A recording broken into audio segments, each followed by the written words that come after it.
कवचं ध्यानम् उदयाचलमागत्य वेदरूपमनामयं तुष्टावपरया भक्ता वालखिल्यादिभिर्वृतं देवसुरैः सदा वन्द्यं ग्रहैश्च परिवेष्टितं ध्यायन् स्तवन् पठन् नाम यः सूर्यकवचं सदा।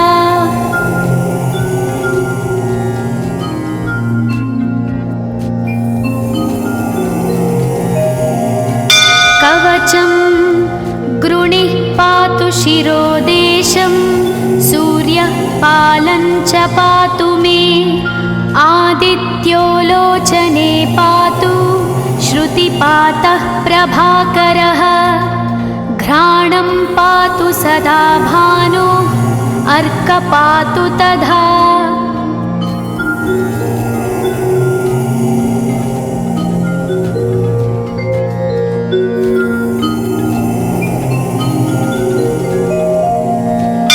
जिह्वं पातु जगन्नाथः कण्ठं पातु विभावसु स्कन्धौ ग्रहपतिः पातु भुजौ पातु प्रभाकरः अहस्करः पातु हस्तौ हृदयं पातु भानुमान्।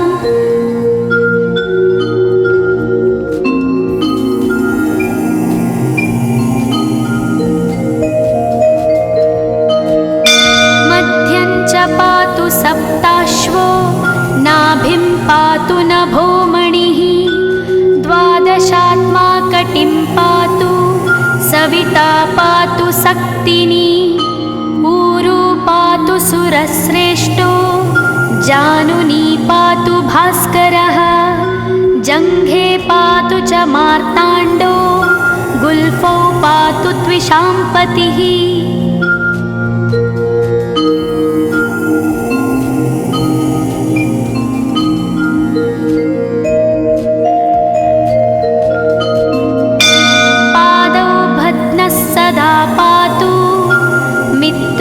सकलं वपुः वेदत्रयात्मकस्वामिन् नारायण जगत्पते आयतयामं तं कञ्ची द्वेदरूपः प्रभाकरः स्तोत्रेणानेन सन्तुष्टो वालखिल्यादिभिर्वृतः।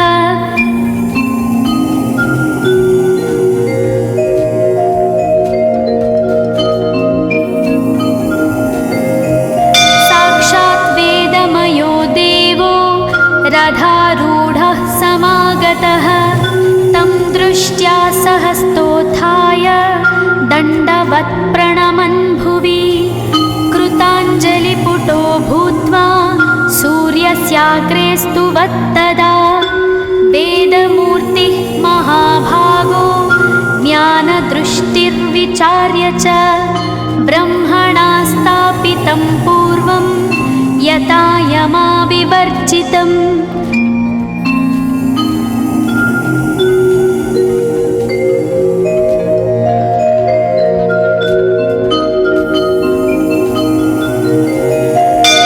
सत्त्वप्रधानं शुक्लाख्यं वेदरूपमनामयं शब्दब्रह्ममयं वेदं सत्कर्म ब्रह्मवाचकम् मुनिमध्यापयामास प्रथमं सविता स्वयं तेन प्रथमदत्तेन वेदेन परमेश्वरः यज्ञवल्क्यो मुनिश्रेष्ठः कृतकृत्यो भवत्तदा।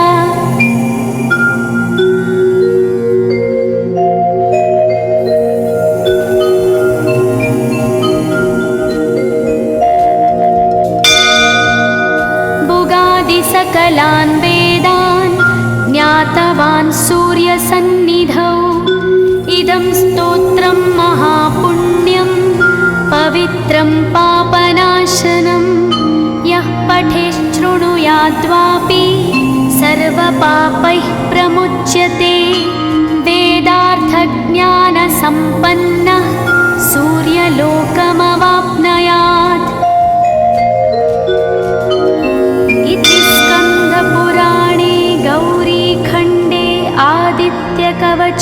सम्पूर्णम्।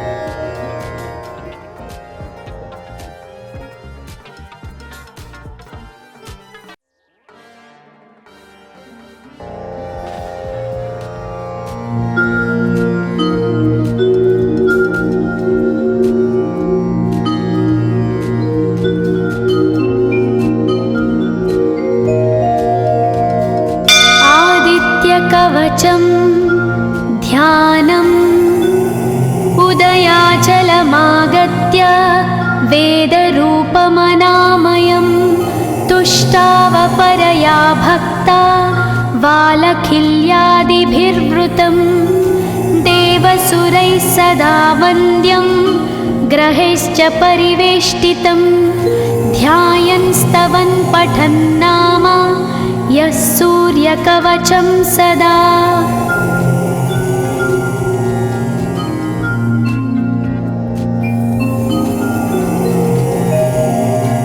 कवचं गृणिः पातु शिरोदेशं सूर्यः पालं च पातु मे आदित्यो लोचने पातु श्रुतिपातः प्रभाकरः घ्राणं पातु सदा भानो अर्क पातु तथा।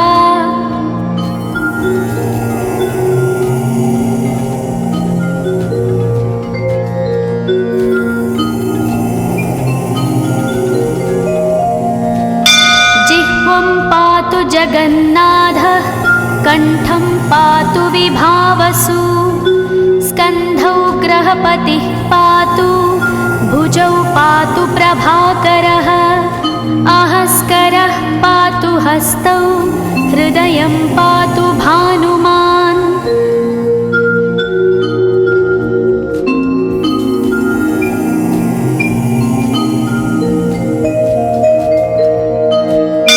मध्यं च पातु सप्ताश्वो नाभिं पातु नभोमणिः द्वादशात्मा कटिं पातु सविता पातु सक्तिनी ऊरू पातु सुरश्रेष्ठो जानुनी पातु भास्करः जङ्घे पातु च मार्ताण्डो गुल्फौ पातु त्विषाम्पतिः।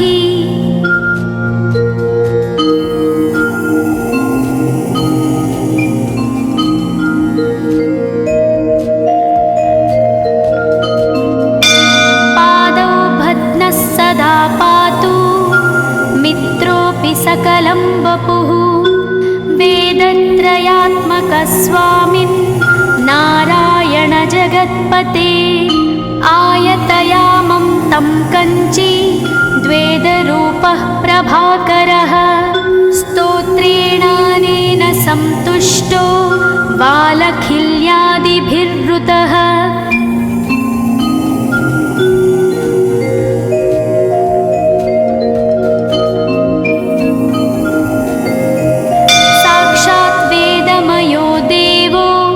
रथारूढः समागतः तं दृष्ट्या सहस्तोत्थाय दण्डवत् प्रणमन् भुवि कृताञ्जलिपुटो भूत्वा सूर्यस्याग्रे स्तुवत्तदा वेदमूर्तिः महाभागो ज्ञानदृष्टिर्विचार्य च ब्रह्मणा स्थापितं पूर्वं यथा यमाविवर्जितम्।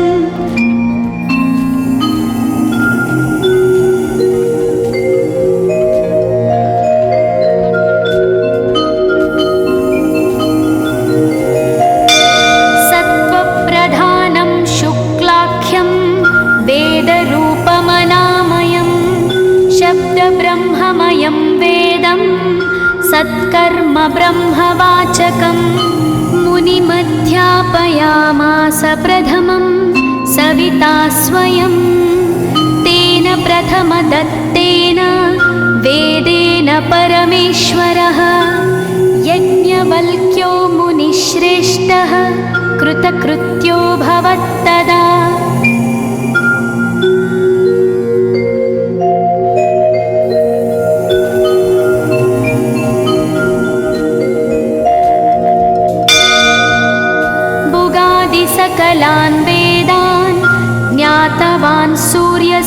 सन्निधौ इदं स्तोत्रं महापुण्यं पवित्रं पापनाशनं यः पठेच्छृणुयाद्वापि सर्वपापैः प्रमुच्यते वेदार्थज्ञानसम्पन्नः सूर्यलोकमवाप्नुयात् इति स्कन्दपुराणे गौरीखण्डे आदित्यकवचं सम्पूर्णम्।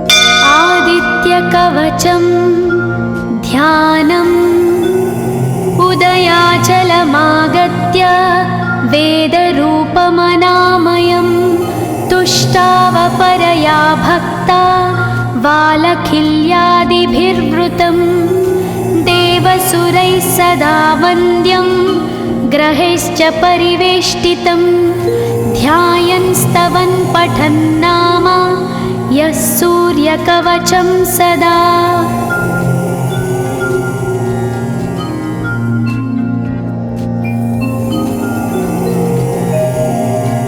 कवचं गृणिः पातु शिरोदेशं सूर्यः पालं च पातु मे आदित्यो लोचने पातु श्रुतिपातः प्रभाकरः घ्राणं पातु सदा भानो अर्कपातु तथा।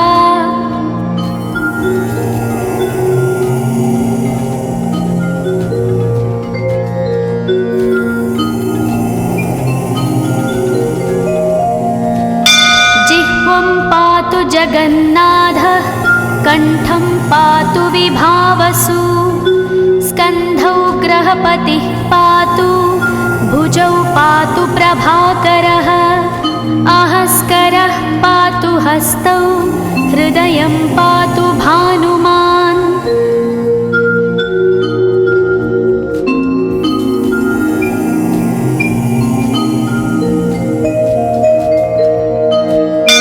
मध्यं च पातु सप्ताश्वो नाभिं पातु नभोमणिः द्वादशात्मा कटिं पातु सविता पातु सक्तिनी ऊरू पातु सुरश्रेष्ठो जानुनी पातु भास्करः जङ्घे पातु च मार्ताण्डो गुल्फौ पातु त्विषाम्पतिः।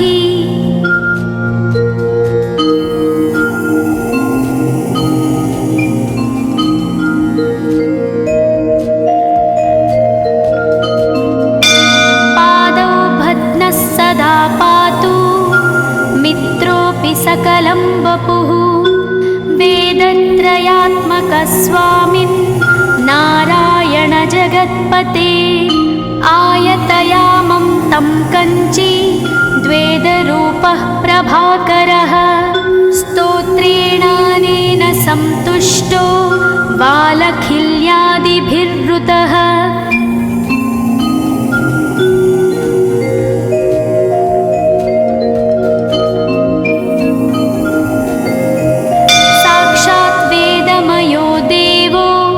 रथारूढः समागतः तं दृष्ट्या सहस्तोत्थाय दण्डवत् प्रणमन् भुवि कृताञ्जलिपुटो भूत्वा सूर्यस्याग्रे स्तुवत्तदा वेदमूर्तिः महाभागो ज्ञानदृष्टिर्विचार्य च ब्रह्मणा स्थापितं पूर्वं यथा यमाविवर्जितम्।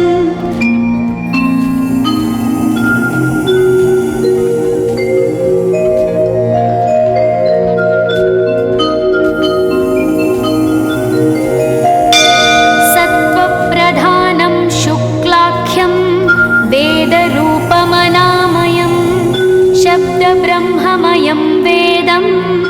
सत्कर्म ब्रह्मवाचकं मुनिमध्यापयामास प्रथमं सविता स्वयं तेन प्रथमदत्तेन वेदेन परमेश्वरः यज्ञवल्क्यो मुनिश्रेष्ठः कृतकृत्यो भवत्तदा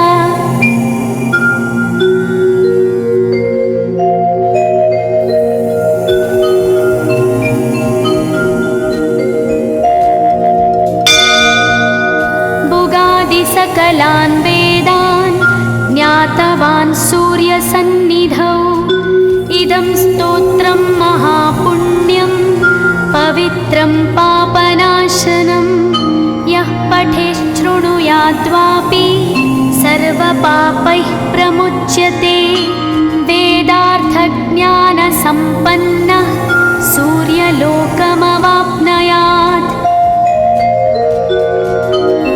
इति स्कन्दपुराणे गौरीखण्डे आदित्यकवचं सम्पूर्णम्।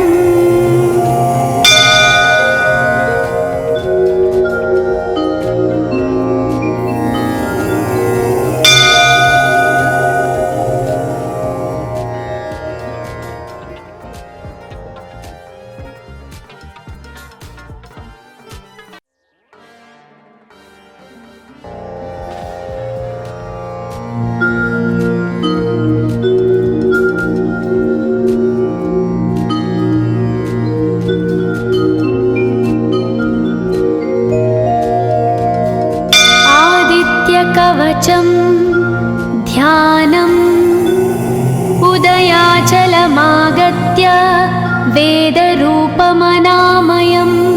तुष्टावपरया भक्ता वालखिल्यादिभिर्वृतं देवसुरैः सदा वन्द्यं ग्रहैश्च परिवेष्टितं ध्यायन् स्तवन् पठन् नाम यः सूर्यकवचं सदा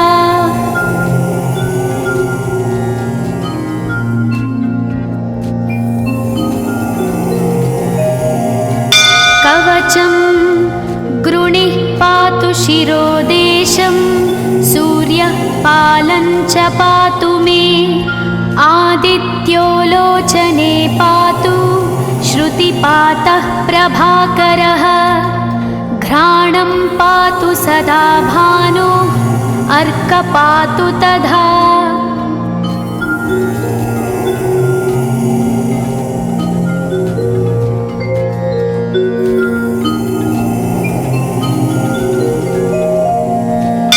जिह्वं पातु जगन्नाथः कण्ठं पातु विभावसु स्कन्धौ ग्रहपतिः पातु भुजौ पातु प्रभाकरः आहस्करः पातु हस्तौ हृदयं पातु भानुमान्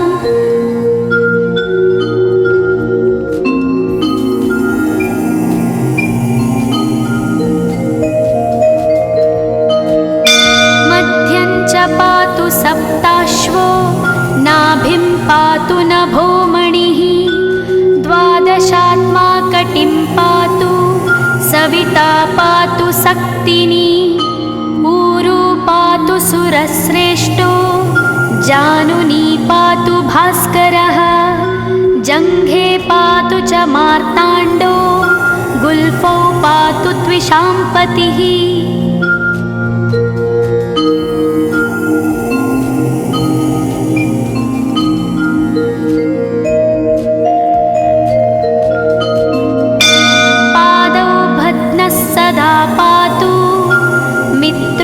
सकलं वपुः वेदत्रयात्मकस्वामिन् नारायण जगत्पते आयतयामं तं कञ्ची द्वेदरूपः प्रभाकरः स्तोत्रेणानेन सन्तुष्टो वालखिल्यादिभिर्वृतः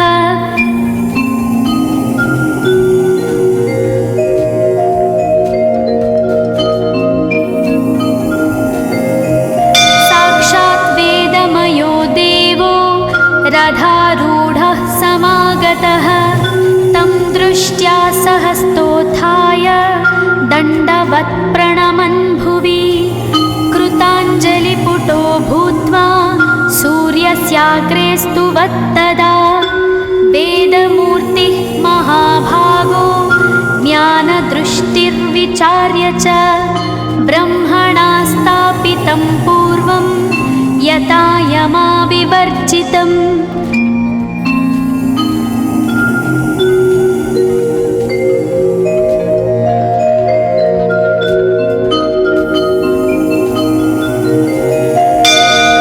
सत्त्वप्रधानं शुक्लाख्यं वेदरूपमनामयं शब्दब्रह्ममयं वेदं सत्कर्म ब्रह्मवाचकम् मुनिमध्यापयामास प्रथमं सविता स्वयं तेन प्रथमदत्तेन वेदेन परमेश्वरः यज्ञवल्क्यो मुनिश्रेष्ठः कृतकृत्यो भवत्तदा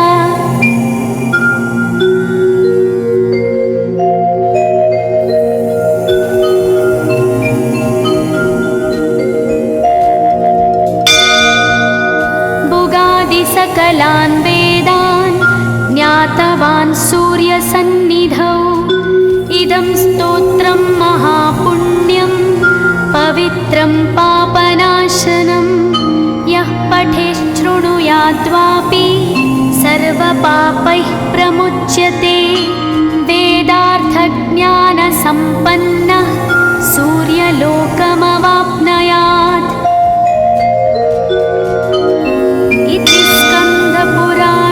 गौरीखण्डे आदित्यकवचं सम्पूर्णम्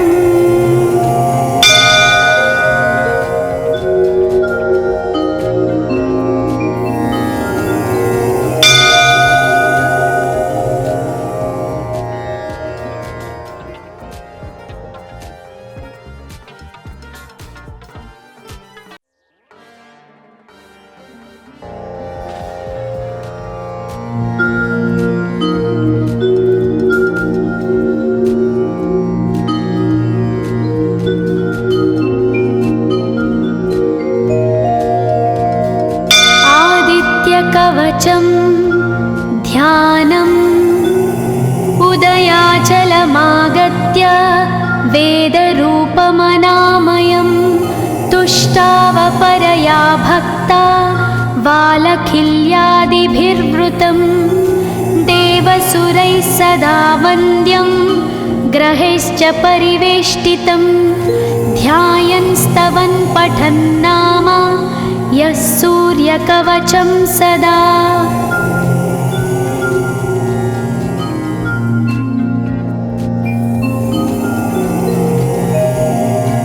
कवचं गृणिः पातु शिरोदेशं सूर्यः पालं च पातु मे आदित्यो लोचने पातु श्रुतिपातः प्रभाकरः घ्राणं पातु सदा भानो अर्क पातु तथा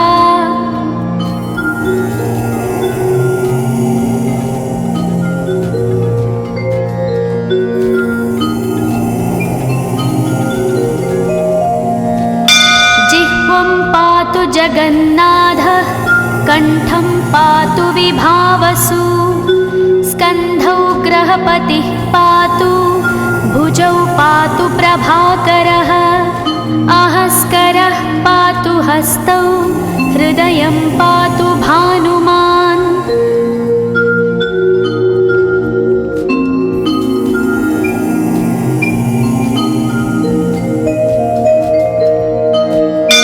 मध्यं च पातु सप्ताश्वो नाभिं पातु नभोमणिः द्वादशात्मा कटिं पातु सविता पातु सक्तिनी ऊरू पातु सुरश्रेष्ठो जानुनी पातु भास्करः जङ्घे पातु च मार्ताण्डो गुल्फौ पातु त्विषाम्पतिः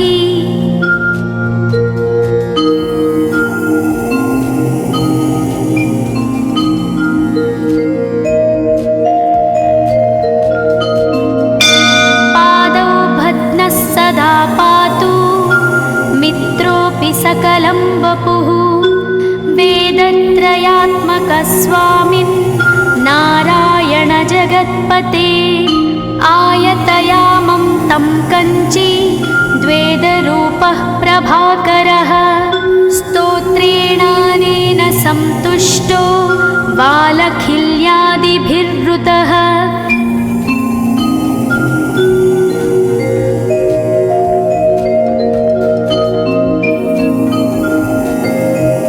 साक्षात् वेदमयो देवो रथारूढः समागतः तं दृष्ट्या सहस्तोत्थाय दण्डवत् प्रणमन् भुवि कृताञ्जलिपुटो भूत्वा सूर्यस्याग्रे स्तुवत्तदा वेदमूर्तिः महाभागो ज्ञानदृष्टिर्विचार्य च ब्रह्मणा स्थापितं पूर्वं यथा यमाविवर्जितम्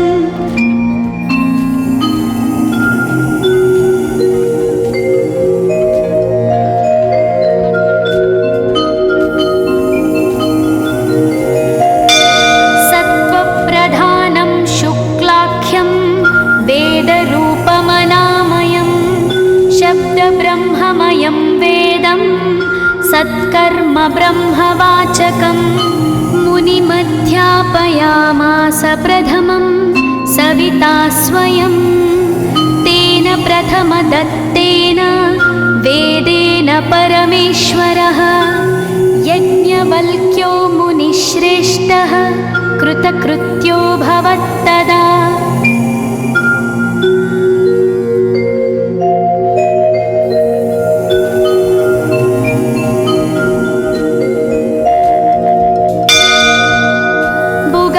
सकलान् वेदान् ज्ञातवान् सूर्यसन्निधौ इदं स्तोत्रं महापुण्यं पवित्रं पापनाशनं यः पठेच्छृणुयाद्वापि सर्वपापैः प्रमुच्यते वेदार्थज्ञानसम्पन्नः सूर्यलोकमवाप्नुयात् इति स्कन्दपुराणे गौरीखण्डे आदित्यकवचं सम्पूर्णम्।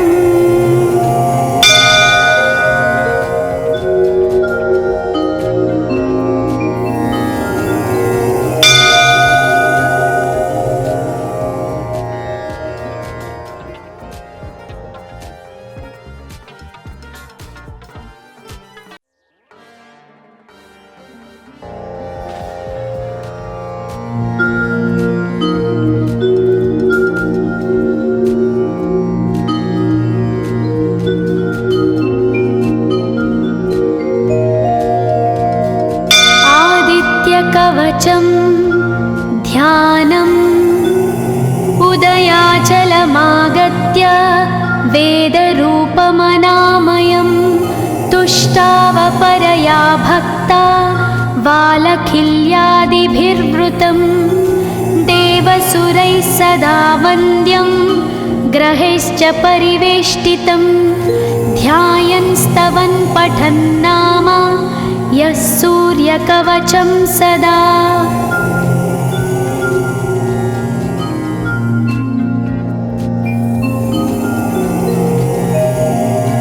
कवचं गृणिः पातु शिरोदेशं सूर्यः पालं च पातु मे आदित्यो लोचने पातु श्रुतिपातः प्रभाकरः घ्राणं पातु सदा भानो अर्कपातु तथा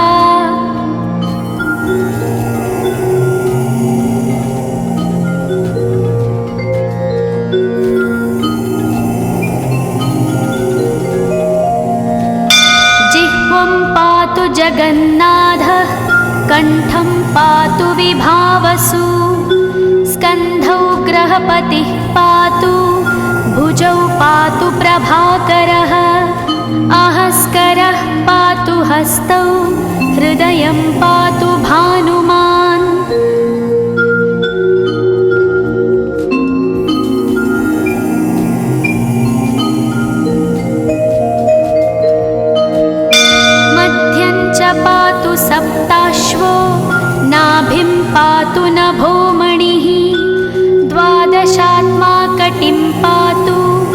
सविता पातु सक्तिनी ऊरू पातु सुरश्रेष्ठो जानुनी पातु भास्करः जङ्घे पातु च मार्ताण्डो गुल्फौ पातु त्विषाम्पतिः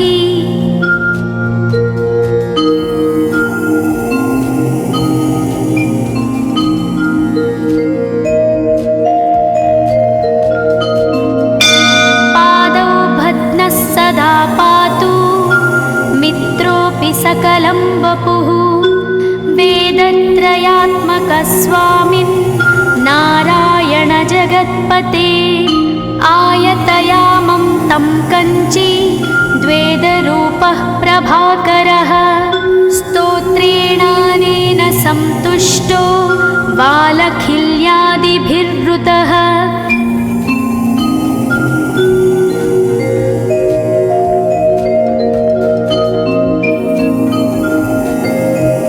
साक्षात् वेदमयो देवो रथारूढः समागतः तं दृष्ट्या सहस्तोत्थाय दण्डवत् प्रणमन् भुवि कृताञ्जलिपुटो भूत्वा सूर्यस्याग्रे स्तुवत्तदा वेदमूर्तिः महाभागो ज्ञानदृष्टिर्विचार्य च ब्रह्मणा स्थापितं पूर्वं यथा यमाविवर्जितम्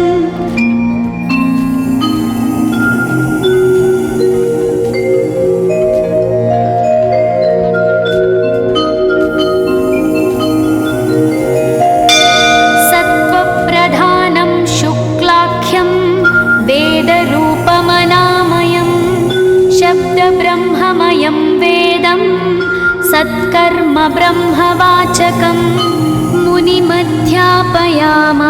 प्रथमं सविता स्वयं तेन प्रथमदत्तेन वेदेन परमेश्वरः यज्ञवल्क्यो मुनिश्रेष्ठः कृतकृत्यो भवत्तदा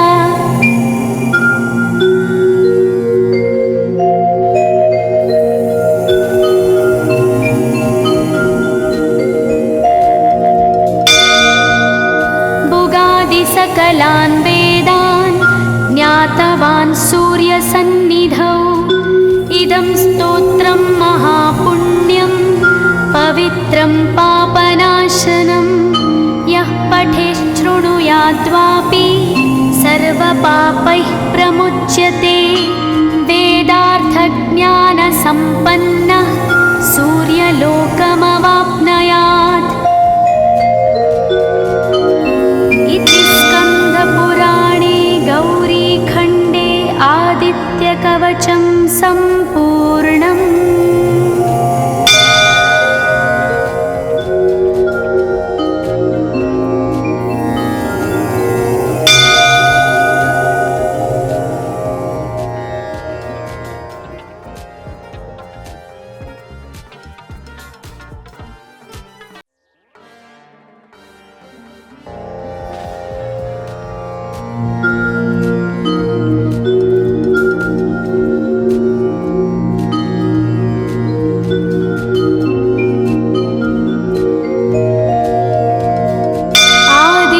कवचं ध्यानम् उदयाचलमागत्य वेदरूपमनामयं तुष्टावपरया भक्ता वालखिल्यादिभिर्वृतं देवसुरैः सदा वन्द्यं ग्रहैश्च परिवेष्टितं ध्यायन् स्तवन् पठन् नाम यः सूर्यकवचं सदा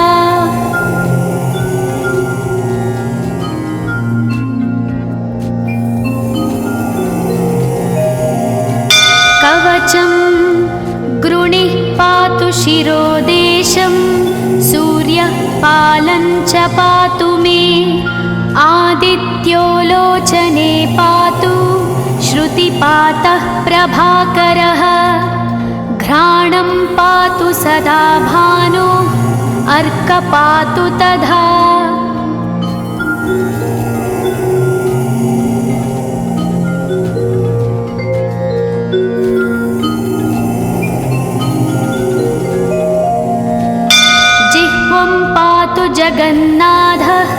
कण्ठं पातु विभावसु, स्कन्धौ ग्रहपतिः पातु, भुजौ पातु प्रभाकरः, अहस्करः पातु हस्तौ, हृदयं पातु भानुमान्।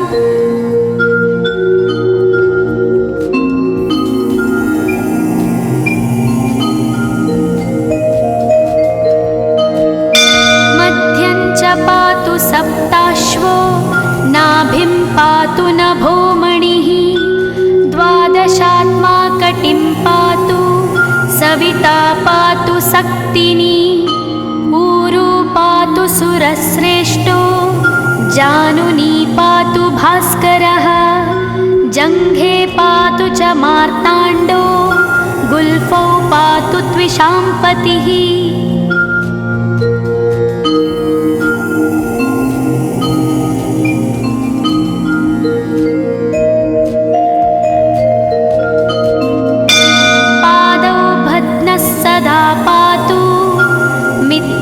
सकलं वपुः, वेदत्रयात्मकस्वामिन् नारायण जगत्पते, आयतयामं तं कञ्ची द्वेदरूपः प्रभाकरः, स्तोत्रेणानेन सन्तुष्टो वालखिल्यादिभिर्वृतः।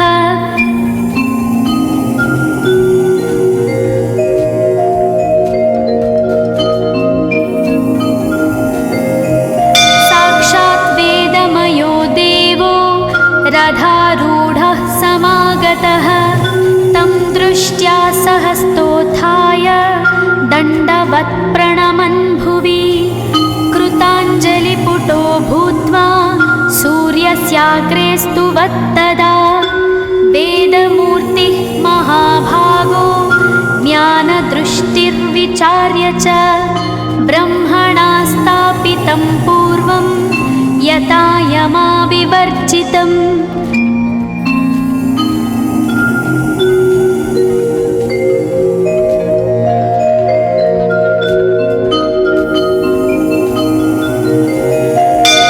सत्त्वप्रधानं शुक्लाख्यं वेदरूपमनामयं, शब्दब्रह्ममयं वेदं सत्कर्म ब्रह्मवाचकम्, मुनिमध्यापयामास प्रथमं सविता स्वयं, तेन प्रथमदत्तेन वेदेन परमेश्वरः, यज्ञवल्क्यो मुनिश्रेष्ठः कृतकृत्यो भवत्तदा।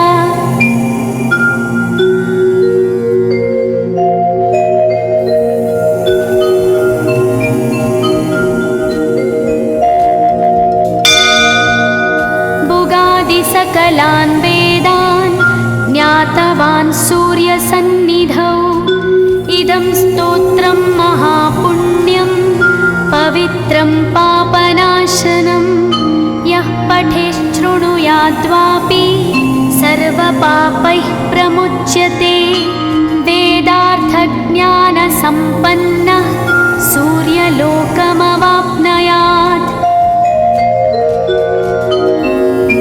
स्कन्दपुराणे गौरीखण्डे आदित्यकवचं सम्पूर्णम्।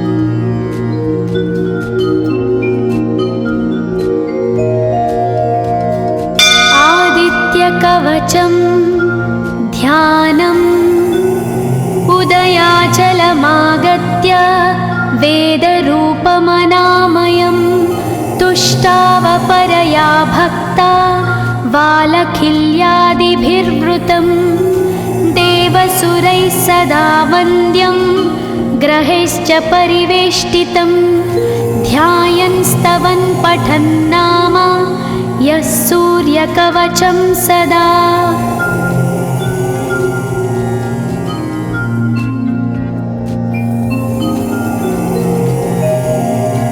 कवचं गृणिः पातु शिरोदेशं, सूर्यः पालं च पातु मे, आदित्यो लोचने पातु, श्रुतिपातः प्रभाकरः, घ्राणं पातु सदा भानो, अर्कः पातु तथा।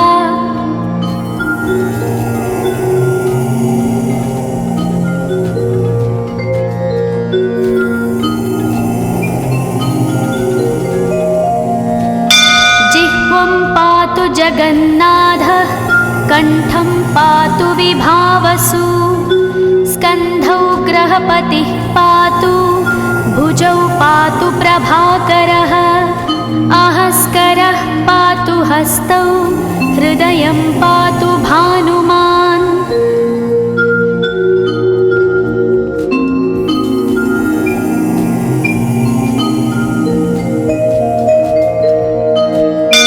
मध्यं च पातु सप्ताश्वो, नाभिं पातु नभोमणिः, द्वादशात्मा कटिं पातु, सविता पातु सक्तिनी, ऊरू पातु सुरश्रेष्ठो, जानुनी पातु भास्करः, जङ्घे पातु च मार्ताण्डो, गुल्फौ पातु त्विषाम्पतिः।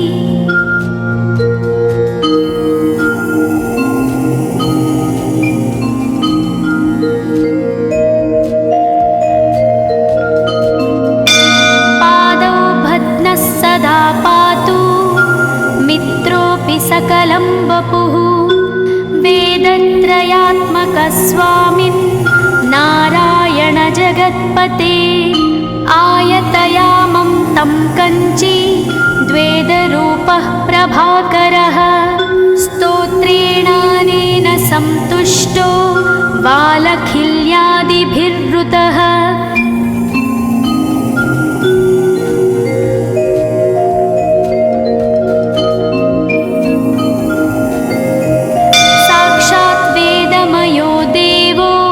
रथारूढः समागतः, तं दृष्ट्या सहस्तोत्थाय, दण्डवत् प्रणमन् भुवि, कृताञ्जलिपुटो भूत्वा, सूर्यस्याग्रे स्तुवत्तदा। वेदमूर्तिः महाभागो, ज्ञानदृष्टिर्विचार्य च, ब्रह्मणा स्थापितं पूर्वं, यथा यमाविवर्जितम्।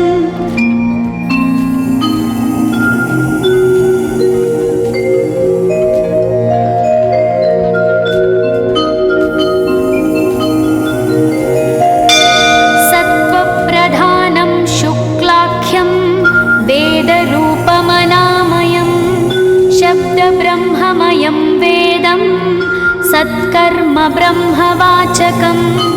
मुनिमध्यापयामास प्रथमं, सविता स्वयं, तेन प्रथमदत्तेन, वेदेन परमेश्वरः, यज्ञवल्क्यो मुनिश्रेष्ठः, कृतकृत्यो भवत्तदा।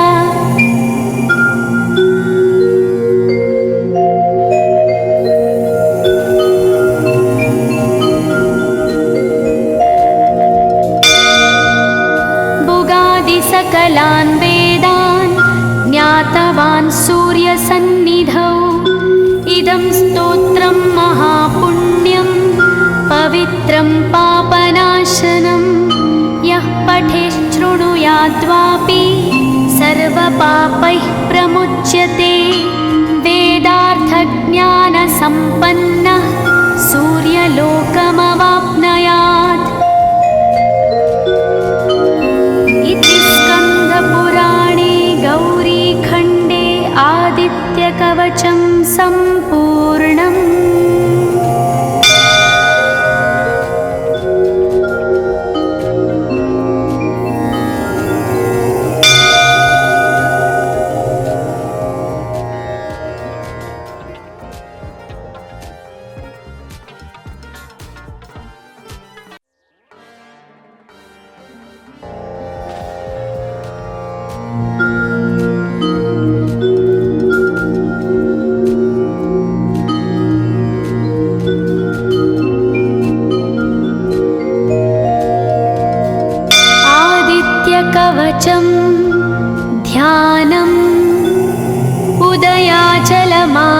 आदित्य वेदरूपमनामयं तुष्टावपरया भक्ता वालखिल्यादिभिर्वृतं देवसुरैः सदा वन्द्यं ग्रहैश्च परिवेष्टितं ध्यायन् स्तवन् पठन् नाम यः सूर्यकवचं सदा।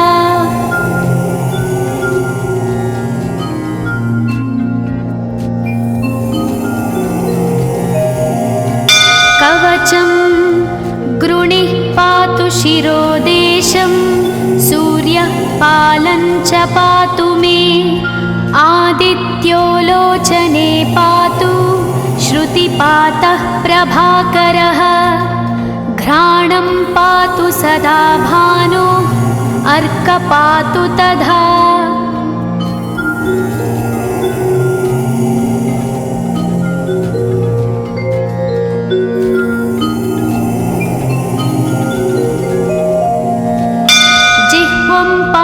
जगन्नाथः कण्ठं पातु विभावसु स्कन्धौ ग्रहपतिः पातु भुजौ पातु प्रभाकरः आहस्करः पातु हस्तौ हृदयं पातु भानुमान्।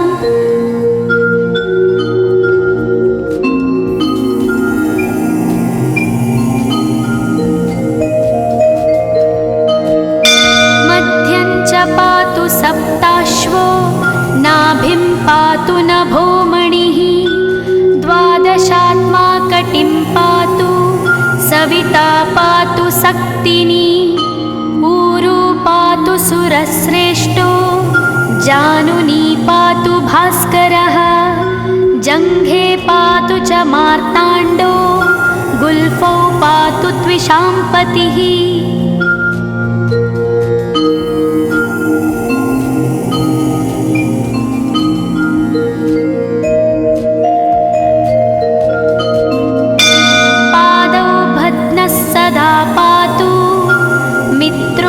सकलं वपुः वेदत्रयात्मकस्वामिन् नारायण जगत्पते आयतयामं तं कञ्ची द्वेदरूपः प्रभाकरः स्तोत्रेणानेन सन्तुष्टो वालखिल्यादिभिर्वृतः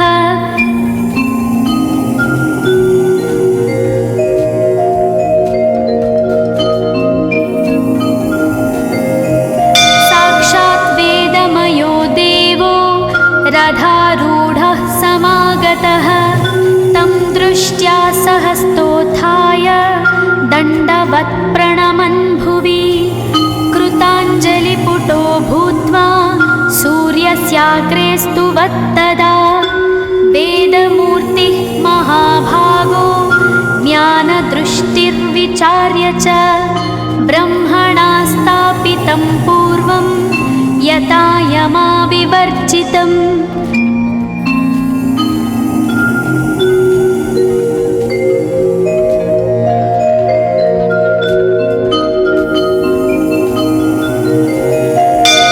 सत्त्वप्रधानं शुक्लाख्यं वेदरूपमनामयं शब्दब्रह्ममयं वेदं सत्कर्म ब्रह्मवाचकम् मुनिमध्यापयामास प्रथमं सविता स्वयं तेन प्रथमदत्तेन वेदेन परमेश्वरः यज्ञवल्क्यो मुनिश्रेष्ठः कृतकृत्यो भवत्तदा।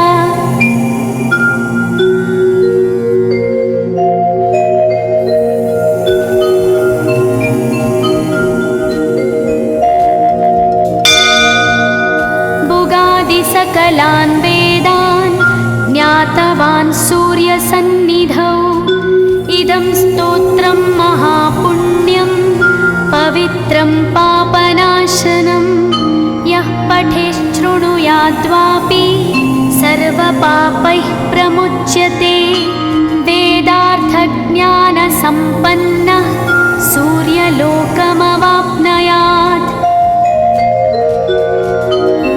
इति स्कन्दपुराणे गौरीखण्डे सम्पूर्णम्।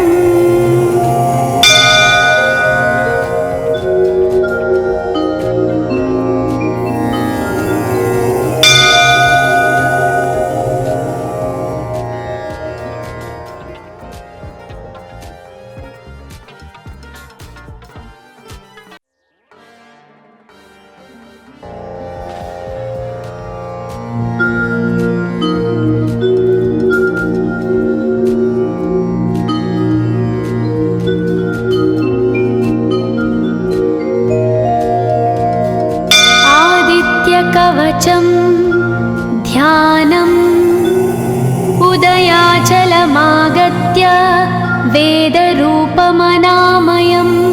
तुष्टावपरया भक्ता वालखिल्यादिभिर्वृतं देवसुरैः सदा वन्द्यं ग्रहैश्च परिवेष्टितं ध्यायन् स्तवन् पठन् नाम यः सूर्यकवचं सदा।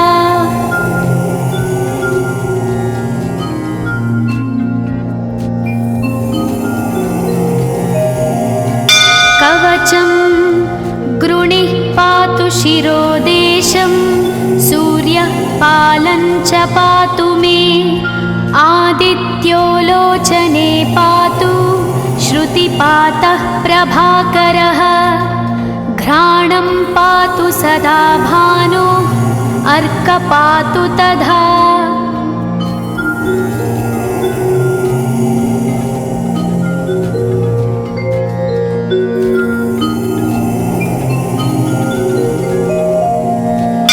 जिह्वं पातु जगन्नाथः कण्ठं पातु विभावसु स्कन्धौ ग्रहपतिः पातु भुजौ पातु प्रभाकरः अहस्करः पातु हस्तौ हृदयं पातु भानुमान्।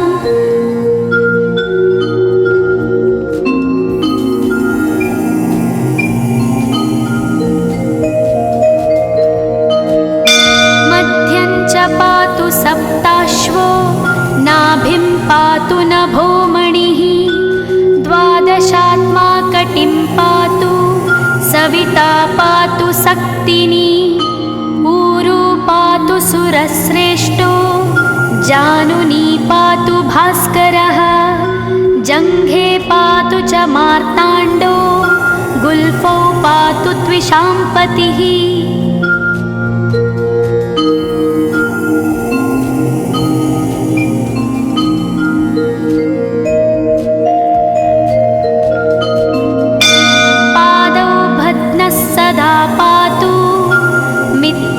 सकलं वपुः वेदत्रयात्मकस्वामिन् नारायण जगत्पते आयतयामं तं कञ्ची द्वेदरूपः प्रभाकरः स्तोत्रेणानेन सन्तुष्टो वालखिल्यादिभिर्वृतः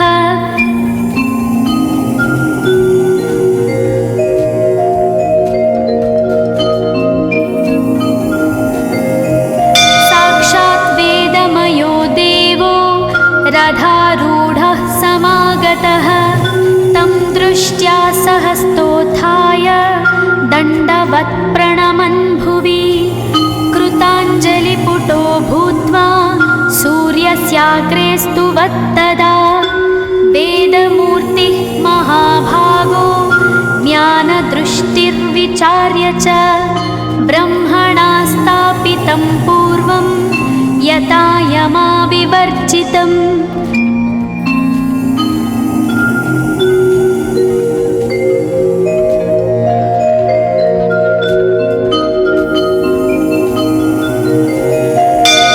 सत्त्वप्रधानं शुक्लाख्यं वेदरूपमनामयं शब्दब्रह्ममयं वेदं सत्कर्म ब्रह्मवाचकम् मुनिमध्यापयामास प्रथमं सविता स्वयं तेन प्रथमदत्तेन वेदेन परमेश्वरः यज्ञवल्क्यो मुनिश्रेष्ठः कृतकृत्यो भवत्तदा।